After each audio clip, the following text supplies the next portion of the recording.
Halo semua, kali ini kita mau bahas tentang salah satu tokoh di Alkitab yang namanya Nuh. Ini seri ke-6 dari Gospel Premier. Ayat pokok kita terdapat di Kejadian 6 ayat 3. Di situ tertulis, "Berfirmanlah Tuhan, Rohku tidak akan selama-lamanya tinggal di dalam manusia, karena manusia itu adalah daging, tetapi umurnya akan 120 tahun saja." Apa sih yang melatar belakangi cerita ini, ayat ini? Nah, jadi selama 120 tahun, Nuh itu telah memperingatkan manusia, umat manusia, bahwa Tuhan itu akan menurunkan air bah ke atas bumi. Dan itu karena manusia itu menjadi sangat jahat. Kita bisa lihat kebenarannya di Kejadian 6 ayat 5 sampai 13. Nah, selama 120 tahun itu, bayangin ya, 120 tahun itu orang sekarang udah nggak ada yang umur segitu. Jadi ada 2 orang yang umur 60 tahun. Nah, sekitar itulah lamanya Nuh membangun bahtera, dan juga selama itu juga dia berkhotbah untuk umat manusia. Nah, selama dia membangun bahtera, dia itu dibantu sama 3 anaknya. Nah, mereka lah, keluarga Nuh sajalah yang diselamatkan pada saat air bah itu datang. Dan pembangunan air bah itu, Tuhan juga memberikan petunjuk kepada Nuh bagaimana cara membuatnya. Jadi Nuh nggak sendirian, dia ada tim, dan dia kerjasama sama anak-anaknya.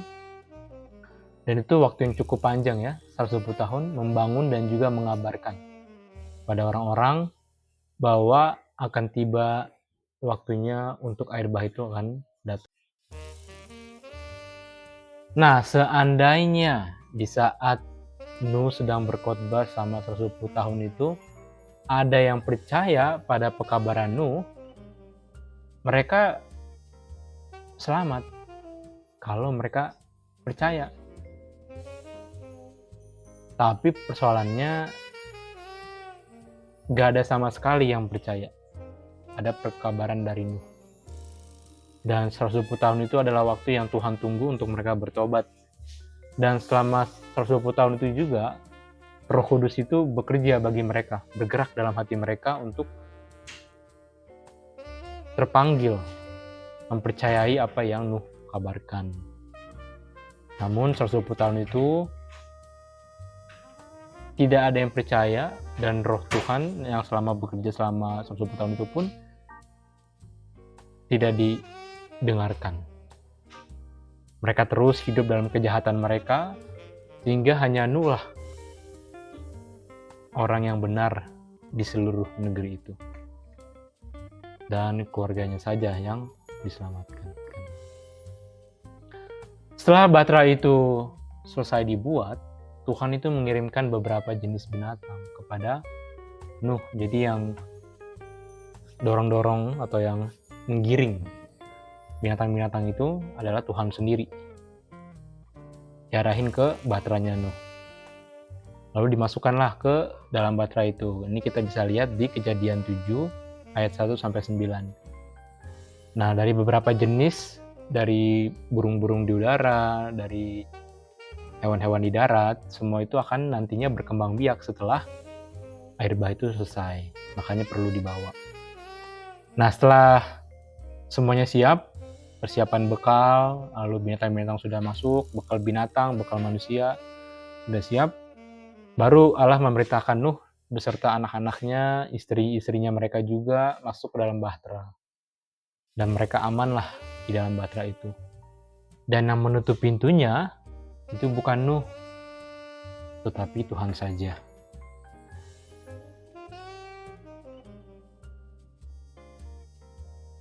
Lalu selama 7 hari mereka sudah berada dalam bahtera itu. Namun hujan belum turun-turun juga. Kita bisa dapat itu di Kejadian 7 ayat 10. Jadi mereka masih menunggu ya selama 7 hari dalam bahtera. Nah, mungkin disitulah orang-orang mengolok-olok pekabaran yang Nuh kabarkan bahwa nggak terjadi. Namun ternyata di hari ketujuh itulah mulailah muncul air dari tanah keluar, lalu hujan begitu deras dari atas menyembur keluar. Ini didapati di Kejadian 7 ayat 11. Jadi akhirnya apa yang diolok-olok, apa yang dicemoohkan oleh orang-orang ini yang mereka tidak percaya, pada akhirnya terjadi juga. Di hari ketujuh itulah mulailah muncul air.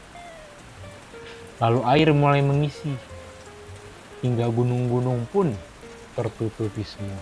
Ini kita bisa lihat di gambar ya. Bahkan gunung yang paling tertinggi semuanya di bawah air di saat itu. Semua tersapu bersih oleh air yang begitu besar.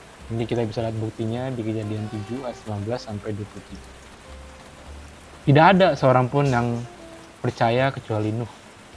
Dan tidak ada seorang pun yang diselamatkan selain Nuh dan keluarganya. Jadi semua yang dibilang dongeng nggak mungkin itu terjadi, pada akhirnya terjadi.